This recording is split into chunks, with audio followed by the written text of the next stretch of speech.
ፈጥረህናል አዎ ፈጣሪ ነህ ያሉት ከዲያብሎስ ጋር ወደ እንጦርጦስ ወርደዋል። ፈጣሪ ነው አይደለም ብለው የተጠራጠሩት ደግሞ በዚህ ዓለም ልቡሰ ሥጋ ሆነው ሰውን ሲያስቱ ሲያሳምሙ ይኖራሉ። ፈጥሮናል አልፈጠረንም ብለው ዝም ብለው ሳይመራመሩ የቀሩት ደግሞ በአየር ላይ የአየር አጋንንት ሆነው ቀርተዋል ማለት ነው። እንግዲህ በዚህን ጊዜ መላእክተ ብርሃንና መላእክተ ጽልመት በመባል ተለይተዋል፣ ተከፍለዋል። አዳም ከገነት በተባረረ ጊዜ ገነት ላይ በሚሽከረከር ነበልባል እሳት ገነትን ዘጋት ይላል። እንደዛ የተደረገበት የሚጠብቋት ኪሩብም ተቀመጡ ይላል እና እዛ ላይ እንዴት ነው እንደዛ ጥበቃ የሚደረግላት? ጥበቃ ባይደረግላት ያቺ ቦታ አዳም የሚገባባት ተመልሶ የሚገባባት ነገር ሆና ነው ወይስ እንዴት ነው? የምትዳሰስ ነገር ናት የወጣባት ገነት ምን አይነት ናት? እስኪ ባፈጣጥሯ ምን ይመስላል? እስራኤላውያንን ግብፃውያን ለ215 ዓመት ያህል መከራ አጽንተውባቸዋል። በግብፅ ሲኖሩ ወንድ ሆኖ የሚወለደውንም እያነቁ ባህር ይከቱ ነበር። መጨረሻ ላይ ግን እግዚአብሔር ሙሴን አስነስቶ በሙሴ መሪነት በቅዱስ ሚካኤል ተራዳኢነት እስራኤልን ከግብፅ ሲያወጣ የእስራኤል ጠላቶች የሆኑ ግብፃውያንን እነሱ እያነቁ የእስራኤልን ልጆች ባህር ይከቱ እንደነበረ የግብፃውያን ወንዱ ደግሞ ከሕፃን እስከ ትልቅ ድረስ ፈርዖን ተከትሎ እስራኤልን ለመመለስ ሲሄድ ባህረ ኤርትራ አስጥሟቸው ሁሉም አልቀዋል ማለት ነው። እና ለጊዜው በእኛ ላይ መከራ ያመጣሉ፣ ኋላ ግን በእነሱ ደግሞ መከራ ይመጣባቸዋል በሰሩት ስራ። እኛም መቀጣጫ ንስሐ መከራ የሚመጣብን ደግሞ ንስሐ እንድንገባ ነው። ወደ ንስሐ እግዚአብሔር እየጠራን ነው። መምህር ዲበኩሉ ሁለት መጽሐፍቶች አሏቸው። ይሄው እጅ ላይ እንደምትመለከቱት ነገረ መላእክት የሚልና ምስጢረ ስነ ፍጥረት ሁለቱ መጽሐፍቶች በእሳቸው የተጻፉ ናቸው። ዛሬ በዚህኛው መጽሐፍ ላይ ብቻ በነገረ መላእክት እንወያያለን። እንግዲህ አብራችሁ እንድትቆዩ እስከ መጨረሻው ድረስ እንጠይቃለን። ጥያቄዎች አሉን፣ ግልጽ የሚሆኑላችሁ ብዙ ነገሮች አሉ። እናመሰግናለን።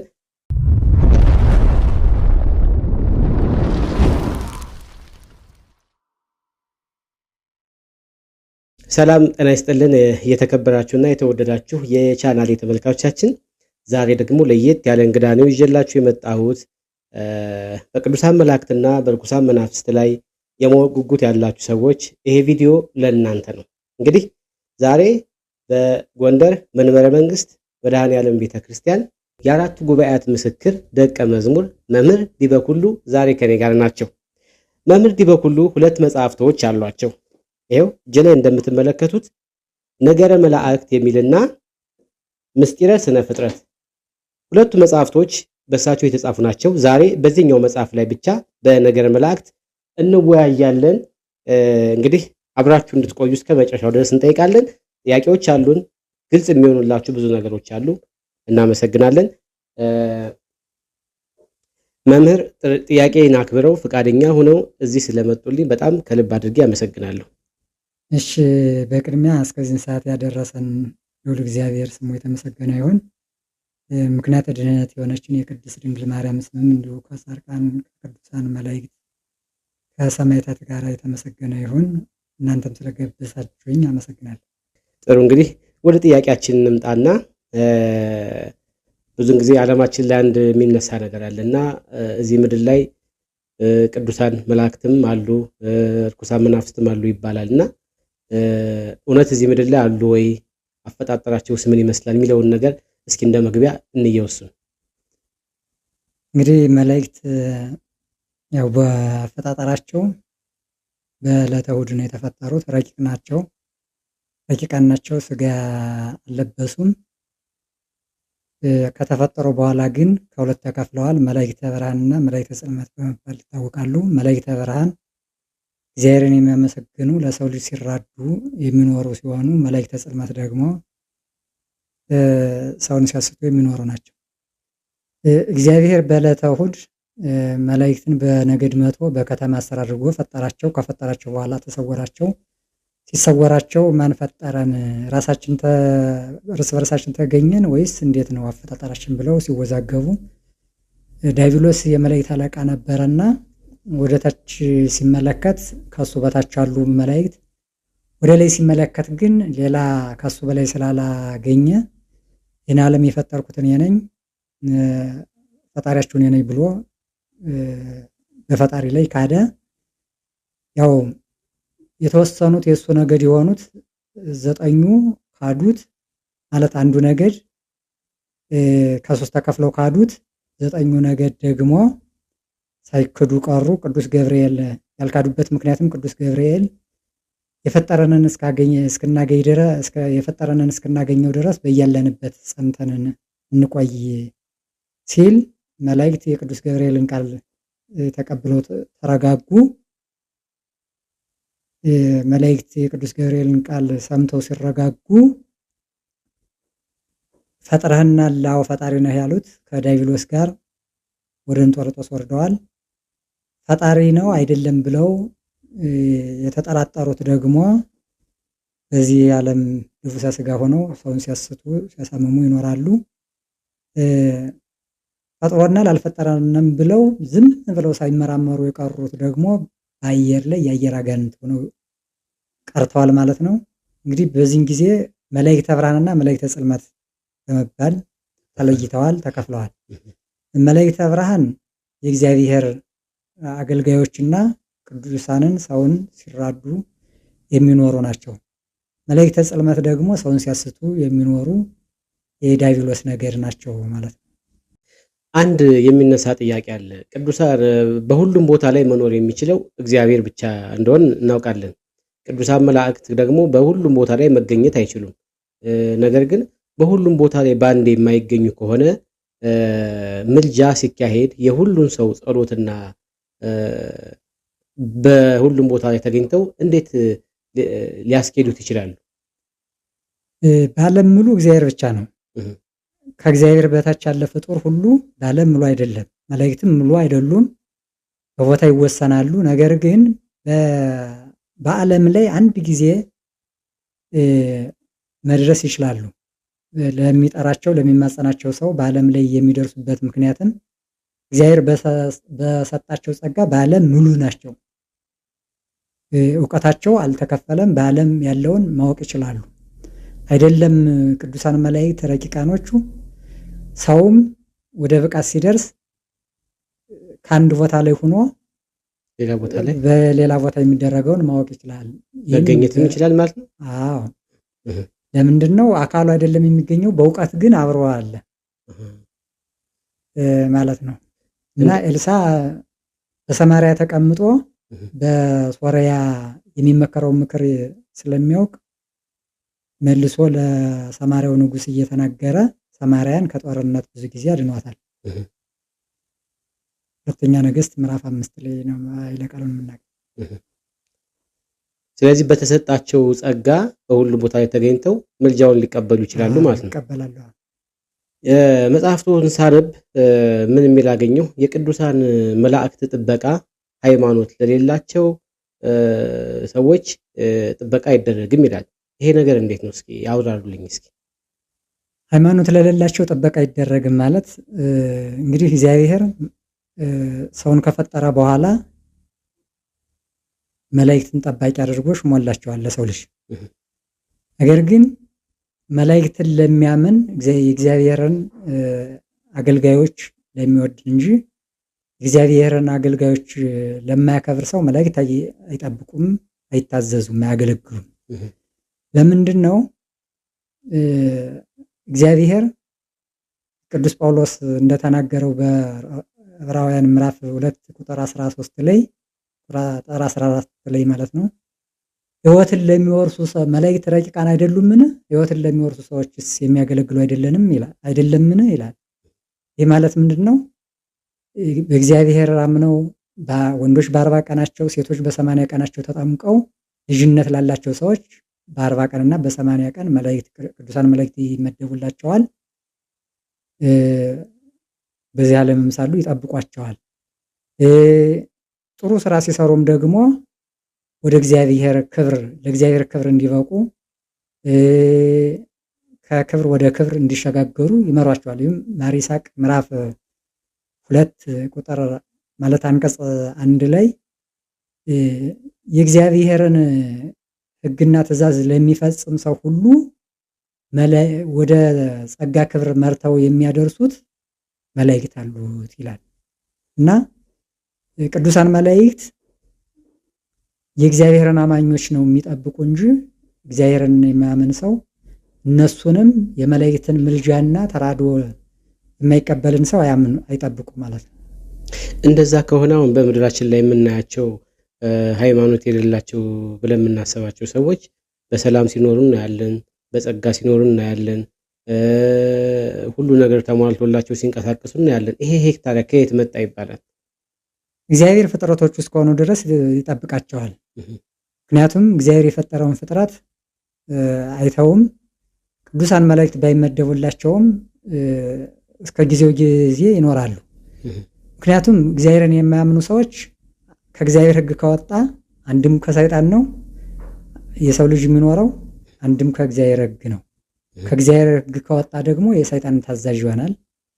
የሰይጣን ታዛዥ ከሆነ ደግሞ እግዚአብሔርን ክዷል፣ የእግዚአብሔር አገልጋይ ሊሆን አይችልም። በዚህ ምክንያት መላእክት የማይመደቡበት ለዚህ ነው። እኛን ክርስቲያኖችን ከሰይጣን ለመጠበቅ ነው። ያ ክፉ ሰው ግን አይደለም እኮ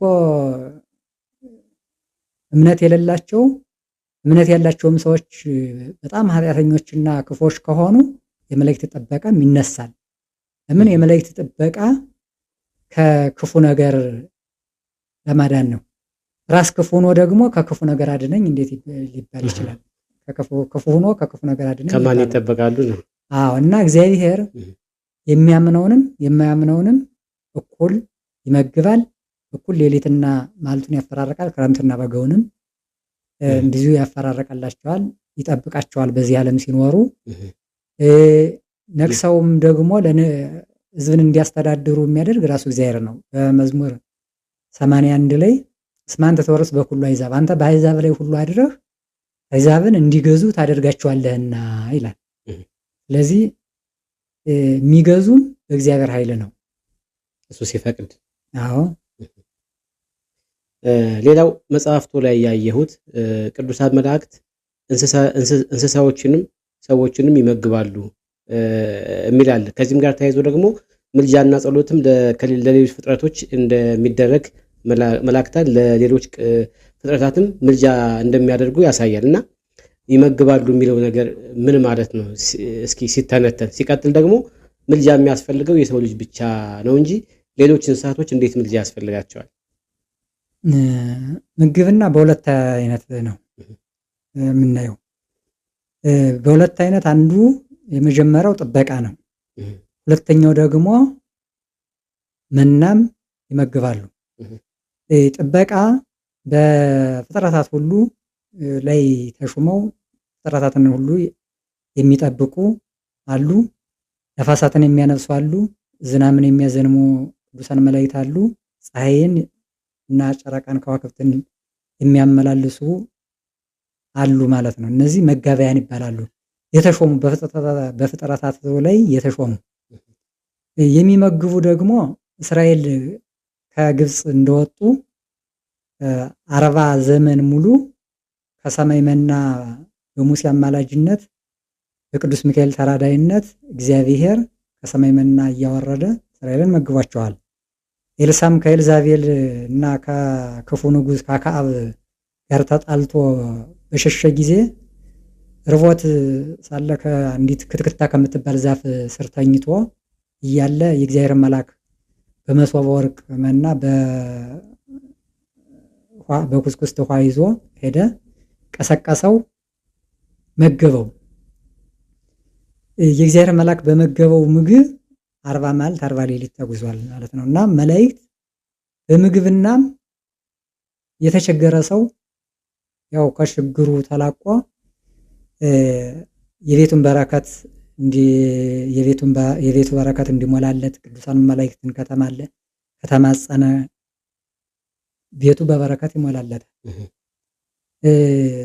የሚያማልዱት ደግሞ ለእንስሳ እና ለሰው ለሚለው አሁንም አራቱ ኪሩቤልን ስንመለከት አንደኛው ገጸ ብስ ይባላል። በሰው ፊት በሰው መልክ የተሳለ ነው። ሁለተኛው ገጸ አንበሳ በአንበሳ መልክ የተሳለ ነው። ሶስተኛው ገጸ ላህም በላህም ገጽ የተሳለ ነው። አራተኛው ገጸ ንስር በንስር ገጽ የተሳለ ነው። በሰው ገጽ የተሳለው ለሰው ልጅ ለምኖ የሚኖር ነው። በአንበሳ ገጽ የተሳለው ለአራዊት ሲለምን የሚኖር፣ በላህም ገጽ የተሳለው ደግሞ ለእንስሳት ሁሉ ለምኖ የሚኖር ነው ማለት ነው። በንስር ገጽ የተሳለው ደግሞ ለአዕዋፍ፣ ለአንስርት፣ በክንፍ ለሚበሩ ሁሉ እየጸለየ እየለመነ የሚኖር ነው እና መላእክት ለፍጥረታቱ እግዚአብሔር በሰዓቱ ምግባቸውን እንዲሰጣቸው የታኅሳስ ድጓ መላእክት በተሰበሰቡ ጊዜ የሰላም አለቃቸው ቅዱስ ገብርኤል እግዚአብሔር ዝናቡን አዝንሞ ሳሩን አብቅሎ ለእንስሳት እንዲመግባቸው የሰው ደግሞ ስራው ሁሉ እንዲከናወንለት ወደ እግዚአብሔር ምሕረትን ይለምናል ይላል እና አራዊትም እንስሳትም እግዚአብሔር በፈጠራቸው ፈጥሮ ኑሩ ባላቸው ሕጉን አጽንተው ትእዛዙን ጠብቀው ስለሚኖሩ በተሰጣቸው አእምሮ እግዚአብሔር ደግሞ ይመግባቸዋል። አዳም ከገነት በተባረረ ጊዜ ገነት ላይ በሚሽከረከር ነበልባል እሳት ገነትን ዘጋት ይላል። እንደዛ የተደረገበት የሚጠብቋት ኪሩብም ተቀመጡ ይላል እና እዛ ላይ እንዴት ነው እንደዛ ጥበቃ የሚደረግላት? ጥበቃ ባይደረግላት ያቺ ቦታ አዳም የሚገባባት ተመልሶ የሚገባባት ነገር ሆና ነው ወይስ እንዴት ነው? የምትዳሰስ ነገር ናት የወጣባት ገነት? ምን አይነት ናት? እስኪ እንደው አፈጣጠሯ ምን ይመስላል? ገነት ከምድር ከፍ ያለች በመላኩ ክንድ 30 ክንድ ናት። የመላኩ ክንድ በአንድ ሰው ክንድ 144 ነው እና ከምድር ከፍ ያለች ከሰማይ ዝቅ ያለች ተራራማ ቦታ አትክልት ያላት ናት። ከዓለም በስተ ምስራቅ በኩል ነው ያለች። አዳም ለ7 ዓመት ያህል የኖረባት ናት። አዳም አትብላ የተባለውን ዕፀ በለስን በልቶ ከገነት ከተባረረ በኋላ በአንጻረ ገነት በገነት ትይዩ ደብረ ቅዱስ በሚባል ቦታ አስቀምጦ ገነትን ኪሩቤልን አስጠብቆለታል። ይሄ ያደረገበት ምክንያት ገነትን እያየ ተስፋ እንዳይቆርጥ መላእክትንም ደግሞ እያየ እግዚአብሔር መሐሪ ስለሆነ በንስሐ ተመልሼ ኋላ የምገባባት ስለሆነ ነው በመላኩ ያስጠበቀልኝ እንጂ ተመልሼ የማልገባባት ቢሆን በቅዱሳን መላእክት አያስጠብቅልኝም ነበረ ብሎ ተስፋ ሳይቆርጥ ንስሐ እንዲገባ በመላእክት በኪሩቤል አስጠብቆለታል ይላል። እንደዛ ነው እንጂ ስለተዘጋ ባይዘጋ ዝም ብለን ልንገባበት የምንችለው ነገር አይደለም። የመጀመሪያው አዳም እንዳይገባም መከልከል ይችላሉ። እንዳይገባ በአካለ ሥጋ እንዳይገባ ይከለክሉታል። ምክንያቱም ወጥቷል። ከወጣ በኋላ በአካለ ነፍስ እንጂ በአካለ ሥጋ ይገባባት ልንደርስበት የምንችለው ቦታ ነው። ግን ገነት አሁን እኛ ልናየው የምንችለው ሂደን ልንገባበት ጠባቂ ባይኖረው አጠገባችን ልናየው የምንችለው ቦታ ነው።